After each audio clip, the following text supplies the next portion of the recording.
back to my channel. Sorry about the messy hair. I just haven't really gotten to the point of, you know, making it look nice, and I don't really care at this point. But and I'm also sorry about the noise.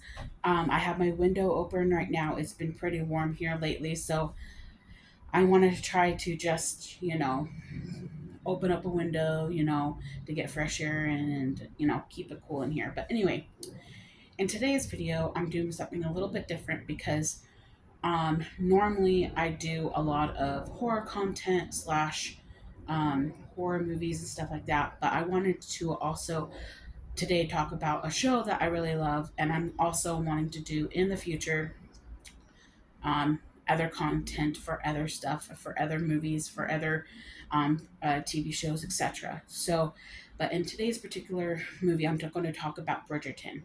So, Bridgerton so far has 4 seasons, and from what we know, um, if you follow Bridgerton, like Bridgerton, you know that they are greenlit for all the way to season 6.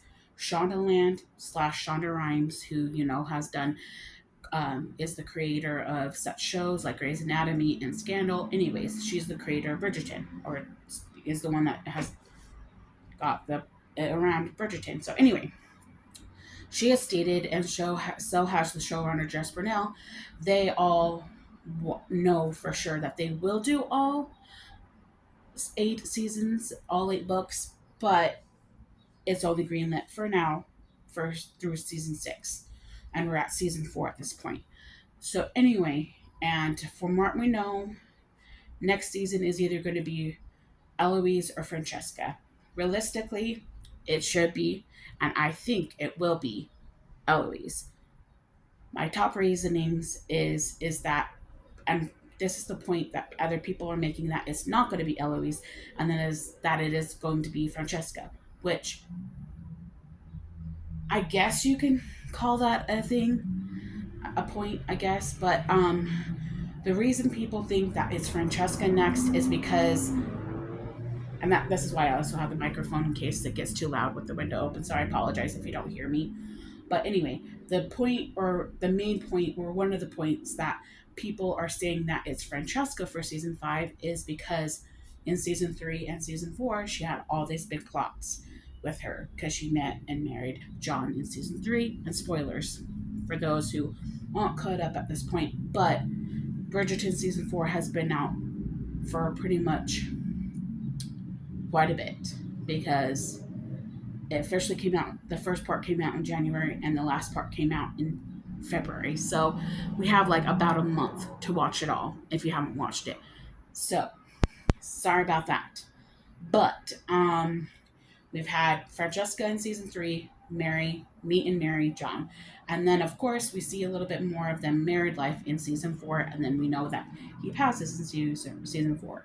So I'm sorry if you're not caught up and haven't watched it, if you like to do it one a week or whatever. But anyway, um, and since that is pretty much the point that people are saying that she is going to be next, because we have her in so much of season 3 and so much of season 4, which we, with that logic, with that point, then of course it would definitely be Eloise next because she's been in every season. And not that Francesca hasn't either, because she has been in all 4 seasons. Of course, one actress was in the first 2 seasons, and a completely different actress for Francesca for this season 3 and 4.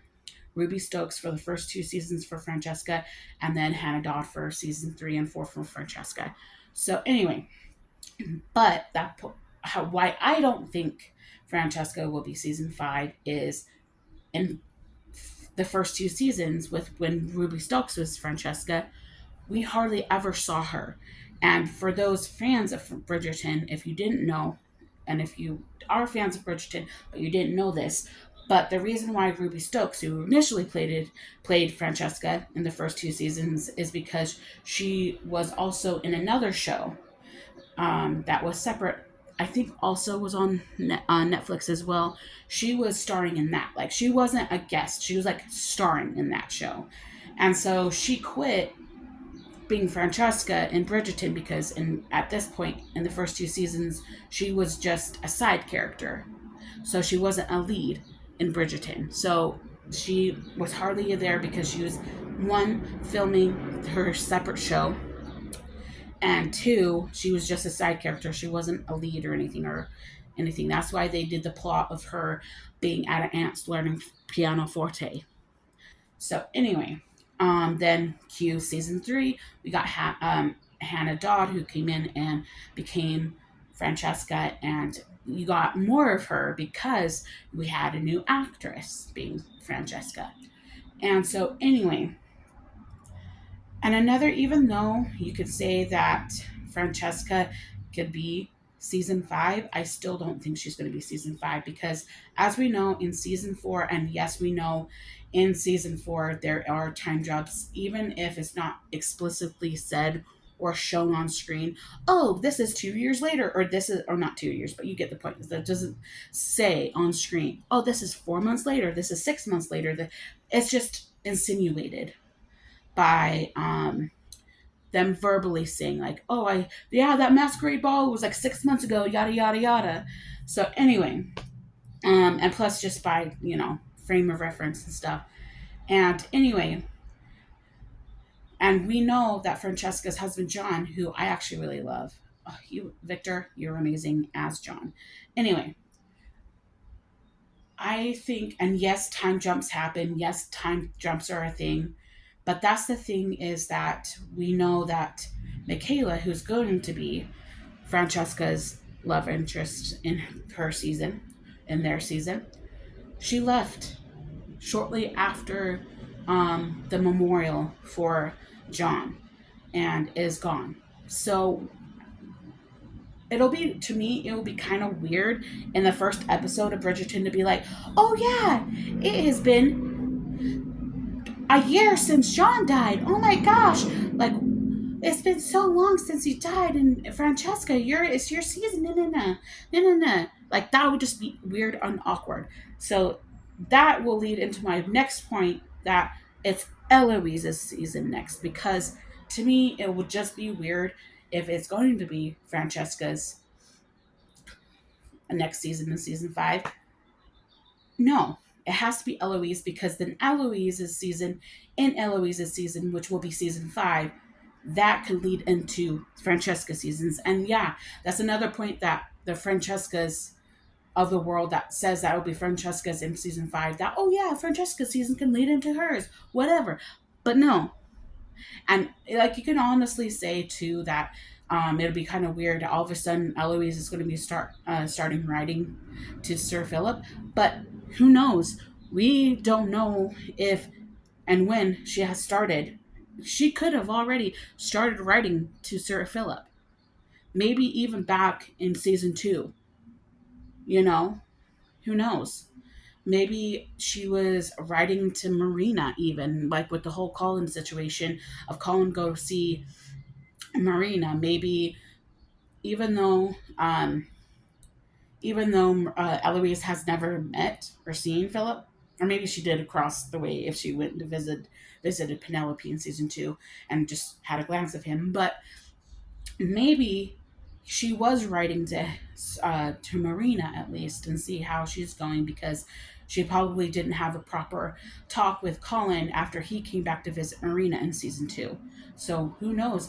She could have written her, because even though Eloise didn't really talk or see Philip, she did talk to Marina, so she knew Marina a little bit. So maybe she did talk, or at least write to Marina to see how she's doing, since she didn't get any information from Marina or from Colin.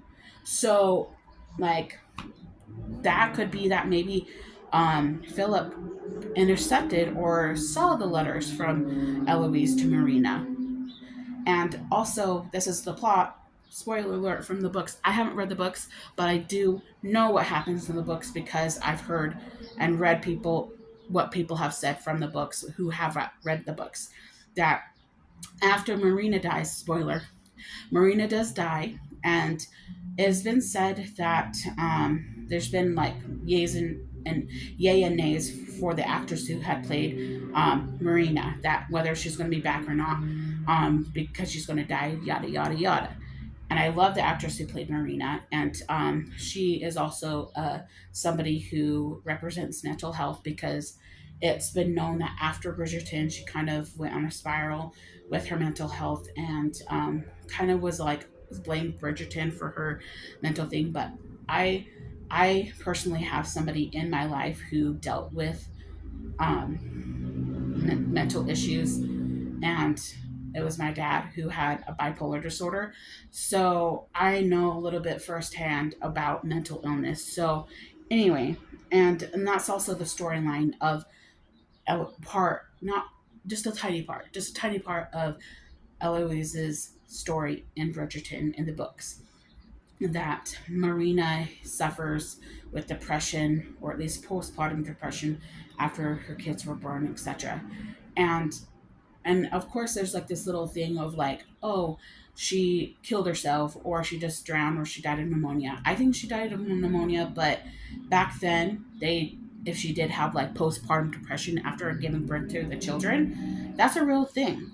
And so maybe, and plus in those days they didn't have that diagnosed, they didn't know what that was, so they didn't have a name for it. So and it said that she died in the books by like pneumonia, which again, just like a bee sting, you can't really do much back then about something as simple as pneumonia. Or not simple, pneumonia is a big thing, but like, you get what I mean. Like, if you have a bee sting, you don't have an EpiPen. They didn't have EpiPens back then. You are, if you're allergic to bees and you get a bee sting, you die. And so anyway, um back then they didn't have basic needs and basic medicine for those basic things that they could get medicine for. That's the point. And so maybe, just maybe, um, Eloise probably started writing to Marina, and that's probably how she was starting to write, and then write to Marina, and then maybe Sir Philip will intercept the letters and read them, and then start writing to her and say, "Hey, I noticed that you started writing to Marina, and I know that you're Colin's sister. Yada yada. Thank you for the notes to her. It kind of helped her out. Yada yada yada." You never know. That's what they could do. That, and if they haven't thought of that, there you go. There's an idea. But there's no like there's no wrong way to start something to make it intertwine, to make it interact with the season. Who knows? And apparently there was also, and for those Theo lovers, I love Theo. He was such a good guy. But we all know that they can't really, I mean, they can if they really wanted to, but they can't. The Bridgerton siblings, since they're of nobility, they can't marry under themselves. That's why Anthony didn't marry Sienna. That's why, you know, Sophie, at first, Sophie, they were worried about Sophie being marrying Ben, because, we had Anthony in both situations, actually. Actually, Sienna was like the one that told Anthony, be like, you know what? You're taking care of me with this house and everything and giving me money, but we can't be together publicly. But Anthony was the one that told Ben that if you marry her, you are cut off from the family. No money, no house, no nothing. So that is another big thing for Eloise. So all you Theo levels out there, sorry, Theo is not going to be endgame, because if that was true, like, because with Sophie though, even though technically, she was the son, her mother was not nobility, her dad was, so it kind of worked in that way, to where, oh, let's put a damper on the mother who is not of nobility, but look, she's this daughter of a earl or something. So, at least she's the daughter of nobility. Not legitimately, but still a daughter of a nobleman. And that was like kind of similar to, and that's kind of like, to me, is similar, if not the same, as Kate. Because technically, Kate is not a noble person or of noble origin, because her father was just a simple like clerk, wasn't he? And so, but Her father married somebody of nobility. He married Mary Sharma, who was of nobility. So it's similar. It's just she was accepted because she was married and her family was married into it.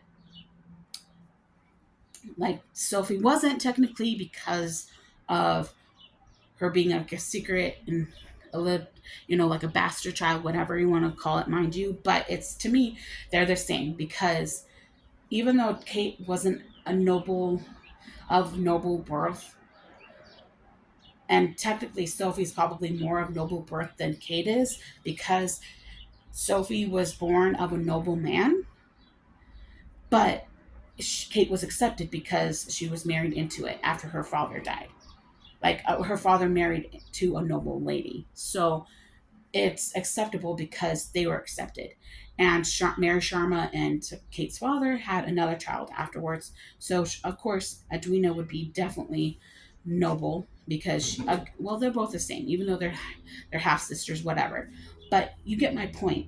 But like to have that sort of thing, like for sure, like Sienna and Anthony, no, no, no, no, because Sienna was definitely not of noble birth. She doesn't have any noble family. She doesn't have a noble father, no noble mother, nothing. So of that time, the opera singers slash theater actors were known for being whores, sluts, mind you. I'm probably going to beep that out because I don't even think that I can say that. But anyway, but you get the point. And so, but with Eloise and Theo, in that sense, they cannot. Same is the same as Sienna and Anthony. None whatsoever. And it'll be just like Anthony said to Benedict, is that if Eloise was to choose to marry to marry Theo, she will be cut off. No family money, no nothing. She would have to go live with Theo and essentially just be a housewife and have no money, no can't come and visit in society, their family home, nothing. She has to be stuck in the lower class housing with Theo. That's it. None at all. And people will be like, oh, well, the Bridgertons are so, flexible. They can make it work. They can make her stay and then have it be. No, there's no way that can happen. They can't Sophie this. They can't rectify like what they did with Sophie, saying, "Oh yeah, she has a will that she had a dowry from her noble dad." Unless Theo magically is a nobleman in disguise, they don't have a way to do that. They have no reasoning to be able to do that with him. He is not of noble nation, like he's not of nobility. He worked at a publishing house. He's just like Sienna. There was no way for them to be able to make Sienna look good in the eyes of the Tom. None. Same thing with Theo. So sorry for you Theos lovers out there.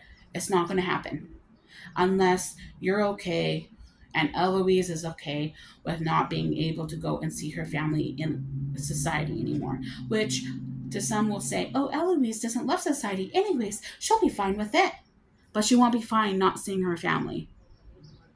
Sure, she doesn't give a lick about the society, but she cares about her family. Not being able to go and see her family at any time, on any whim. The only time, like Anthony told Benedict, the only time that she can actually see her family is if they go visit her out in, Poor Town. But that sucks. And then who knows? The Tom can look down on them because, they have a daughter that rather go and live in Poor Town. You know what I mean? Like, no. But also to those that are saying that Eloise is and yes, she is a feminist. But and those that say she's anti-love, anti-marriage, well, with that logic, if she's anti-love and anti-marriage, what about Theo then? Then you're going to say that she's not in love with Theo then, because she was clearly had feelings for him, so she can't be anti-love, so she can't be anti-marriage if she had feelings for Theo. So what is it? Is she anti-love? Is she anti-marriage? Like, you can't have it be both ways. You can't have her be a feminist, be anti-love and anti-marriage, but then as soon as it says, "Oh yeah, her end game is Sir Philip," then, "Oh my gosh, no, she won't like him because Theo is the better match." Da, da, da. Like, she's anti-love, so she wouldn't be a good match for Sir Philip. But she would be definitely good. Like, you can't, don't be a hypocrite. Like, you can't say she's anti-love, anti-marriage, but then still have feelings and love Theo. Make that make sense. And so another reason why I don't think she's anti-marriage and that she's not anti-love is because she does she doesn't like, I think she's more choice. She's choice related. Like, that's to me, a feminist is being able to make choices. She would rather be able to make the choice. She'd rather be able she would rather be able to make the choice to marry or not. She would rather be able to say, no, I don't want to marry. Oh yes, I do want to marry. Like, make the choice. Kind of be like the person, I'm not anti-love or I'm not anti-marriage. Right now, I don't want to get married, and I want to have that choice not to get married if I don't want to. If somebody that I meet is the one for me, then sure, I'll get married. I That's where I think Eloise is at. That's how I think she is that she's not anti-love, not anti-marriage. It's just she likes to have that choice. She would want to have that choice not to marry, not to, like, that's why, like, the society part of it. She doesn't like the society choices made for her type of thing. You know what I mean? She doesn't like that women have to go onto the marriage mart and forced to get married young and forced to have kids so far. She'd rather be able to just kind of like how her mom is. Like, she's probably just like how her mom and dad were. She'd rather be able to just do it on her own terms and find love like her parents want for her, like how Violet wants for all of her children.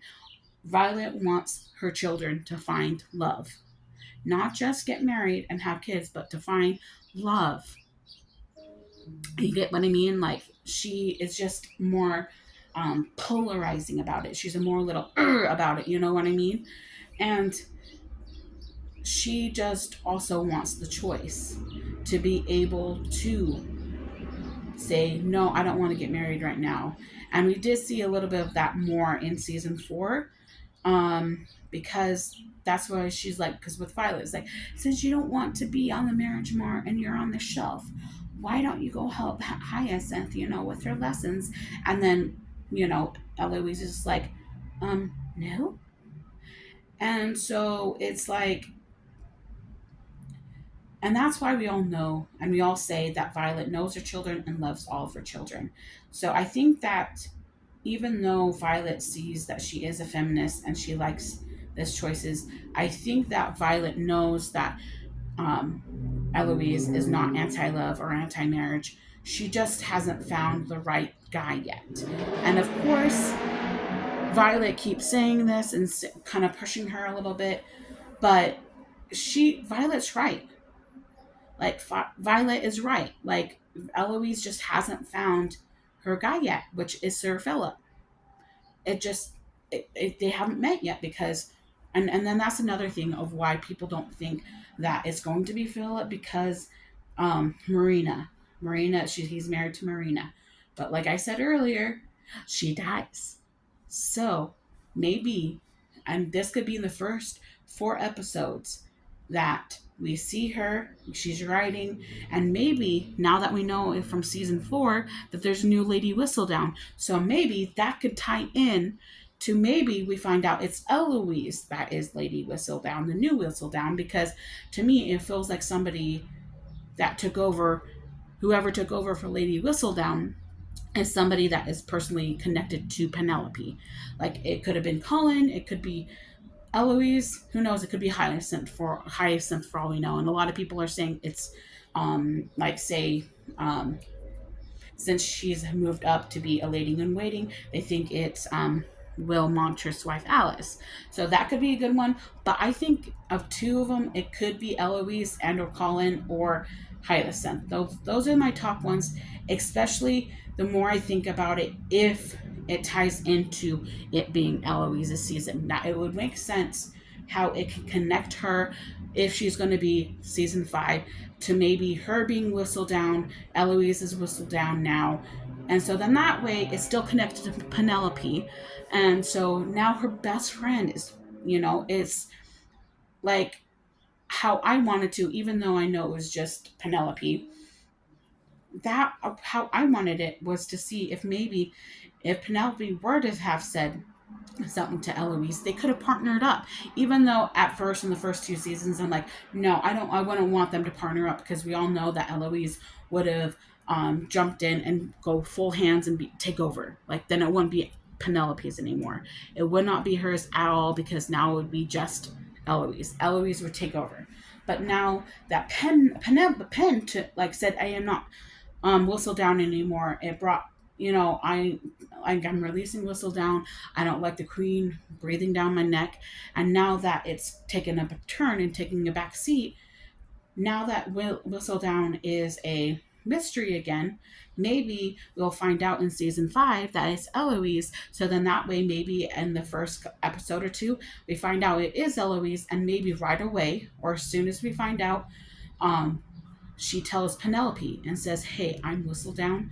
I want you to work with me," and da da da. Or maybe we don't. Or maybe just like season 2, because we find out. No, maybe season 1. I mean, sorry. Season 2 is when Eloise finds out that Penelope is Whistle Down. But in at the end of season 1, we find out. We all, as an audience, found out it was Penelope who was Whistle Down. So maybe at the end of part 1 of season 5, we find out it's Eloise. And then maybe in the second half of season 5, of part 1 of season 5, we find out it's Eloise. And then maybe at the end of part 2, we find she will tell Penelope. Or maybe we will have a double reveal that it's Eloise, and maybe Eloise will also tell Penn and Colin that she's Whistle Down. And that could also trickle in how she's also responding to um, Marina, Marina's passing. And then, therefore, that's how they could also find out that Marissa died, and she publishes it in Whistle Down and maybe writes condolences to Sir Philip for that because um, she lost her dad, and then she also lost her brother-in-law John. So she's not heartless. Anyone dies, she's going to be there and say, "Hey, I'm sorry. I am so sorry about your loss." Da, da, da. Because even though she never met Sir John, but she did know Marina a little bit, and it was also Marina was her ex future sister-in-law. She's not heartless. So anyway, and that's could be how they do it, is that maybe she is the new Whistle Down, and therefore either reports in Whistle Down that so yes, that's what I think, is that it is going to be um Eloise's season in season 5, and that it's going to be revealed that she is going to be Whistle Down, and that could lead into her writing to Philip after hearing and reporting Marina Marina passing away.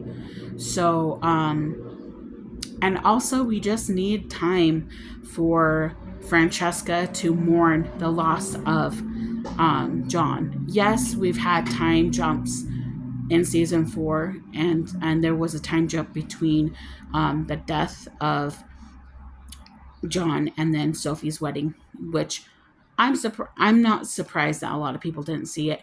You wait after the credits to watch the wedding for Sophie and Benedict. So go back and watch it. It's so beautiful. But and what people don't realize is, and plus, honestly, after a person passes, there is no set time for grief. There is none whatsoever. So you can grieve for days, you can grieve for weeks, you can grieve for months, you can grieve for years, but there's no like stopping missing someone, no stopping grieving someone. So honestly, I just don't think Francesca is going to be season 5, just because she needs even more time to grieve and get over it. It's like, it would be kind of stupid to go, oh, my husband just died, let me go and have some, have another guy right away, like, or another girl right away, another love right away. Like, no, let her grieve, like, and make sense of her feelings for John's death, maybe for her feelings for Michaela, etc., etc., etc. And having her not be season 5, and having the whole season 5 be that grieving, and be that, oh my gosh, what am I going to do? I do love my husband that passed away, but I also have feelings for this. Let it stew, like, let it linger. Let me try to figure out my thoughts and my feelings. You know what I mean? Like, come on now. Like, she needs to grieve more and to fill out her feelings first, in order to not, yeah, that's my point, is that she just needs to be able to grieve.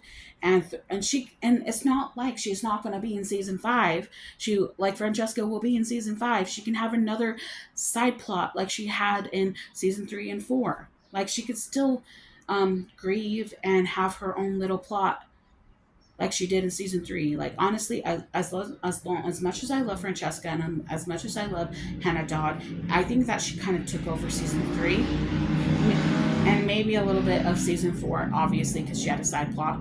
But I think she kind of overtook season 3 just a little bit too much, which is why I think not a lot of people think that season 3 is a good season, because it overshadowed Colin and Penelope in their season. So I love season 3. Season 3 is actually my favorite season, because Penn and Colin are my favorite couple, actually. But I would agree that I didn't see them as much for their own season, because it seemed like Francesca's side plot was just a little too much, and was basically the main plot of season 3. And I think that's probably why not a lot of people liked it either. But anyway, but I do love Francesca. I do love John. I'm so sad that we will not be able to see Victor Ali anymore portraying John. And maybe it's the flashbacks and stuff like that. But anyway, that's my thoughts and opinions. I think that Eloise is going to be season 5, and that Francesca is going to be season 6. So down below, write down your thoughts on what you think. Um, Hopefully, I didn't spill any kind of as much spoilers for you. But anyways, I hope that you guys have a good day. Thanks for watching.